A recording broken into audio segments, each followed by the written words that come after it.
ஏமாற்றம் இந்த மாதிரி விஷயங்களை ஏமாற்றம் அடைகிறாங்களோன்னு நான் நினைக்கிறேன். 10 ரன் 100 ரன் வந்து 8வது ஓவரில் தான் வந்தார். 10 ரன் 13வது ஓவரில் வரார். இன்னொரு பியூட்டி என்னன்னா 15வது ஓவர் 10 ரன் போடுறாருங்க. First ball wide. Rohit Sharma அடுத்த பால் ஒரு 6 செம்ம 6 தூக்கிட்டு சிங்கிள் தட்டிடுவாரு. அடுத்து சூரியகுமார் வர 2 6 அடுத்தடுத்து மேட்ச் முடிஞ்சுது. அவ்வளோதான்.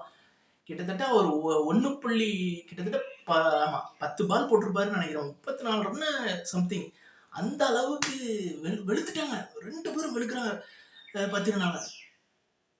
நான் அரண்டுட்டேன். அந்த Suryakumar Yadav back to back 6ங்க. அந்த ஒரே ஓவரில் 3 6. அப்போ எப்படி இருக்கும்? 10 ரன்னா அப்படி ஒரு மாதிரி ஆயிட்டாரு. ஆனால் சூப்பராக மும்பை இந்தியன்ஸ் சும்மா சொல்லக்கூடாதுன்னு அது சூப்பராக ஆடி இருந்தாங்க. பேட்டிங் சரி பவுலிங் சரி. ஹர்திக் பாண்டியா நல்லா பவுலிங் சார்னர் போட வேண்டிய இடத்துல சார்னர் போட்டு 17வது ஓவரில் சார்னர்லாம் தோனி இருக்காங்கன்னு நினச்சிட்டு கொடுத்தாரு.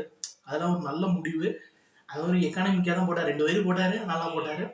வில் ஜாக்ஸ் ஒரு ஓவர் போட்டார். ஸோ எல்லாருமே 4 ஓவர் தான் ஸ்பின் போட்டாங்க. ஆனால் இவங்க 3வது ஸ்பின் கொண்டு வந்தது தான் எனக்கு ரொம்ப ஆச்சரியமாக இருந்தது. ஸோ ஓவரால் பார்க்கும்போது மும்பை இந்தியன்ஸ் மாசாக இருக்கிறாங்க. ஸோ பிளே ஆஃபில் ரேஸில் தக்க வச்சுக்கிட்டாங்க. ஸோ சிஎஸ்கேக்கு எல்லாமே முடிஞ்சதுதான். ஸோ தோனி சொல்லிட்டாருங்க அடுத்த சீசனில் கம்பேக் கொடுக்கலாம் அப்படி. ஏன்னா இன்னும் 6 மேட்ச் 6லாம் ஜெயிக்க முடியாது. அதனால ஸோ இனி என்ன செய்யலாம் அப்படின்னா, என்ன கேட்டால் நான் ரச்சின் ரவீந்திராவை ட்ராப் பண்ணிட்டு அவர் 8 மேட்ச்சில் 191 ரன் அடிச்சிருக்கிறாரு. டெவான் கான்வே கொண்டு வர சொல்லுவேன். ஏன்னா 3 மேட்ச்சில் 94 ரன் அடிச்சிருக்காரு.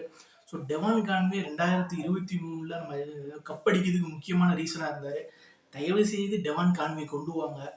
ரச்சின் ரவீந்திரா பிளேஸில் நான் அன்னையில் எப்பவுமே சொல்கிறது ஒரே விஷயம் தான். கான்வேயை கொண்டு வந்தீங்கன்னா ஓப்பனிங் ஓரளவு டீசெண்டாக இருக்கும். ரச்சினுக்கு வாய்ப்பு கொடுக்கணும். நீங்கள் வேற ஏதாவது மிடில் கூட நீங்கள் கொடுத்துக்கலாம். பட் ஓப்பனிங் அவர் தேவையாங்கிறது என்ன பொறுத்தவரை கேள்வி. தென் ஜேமி ஓட்டனுக்கு பதிலாக இவர் வருவார்னு நினைக்கிறேன். டெவால்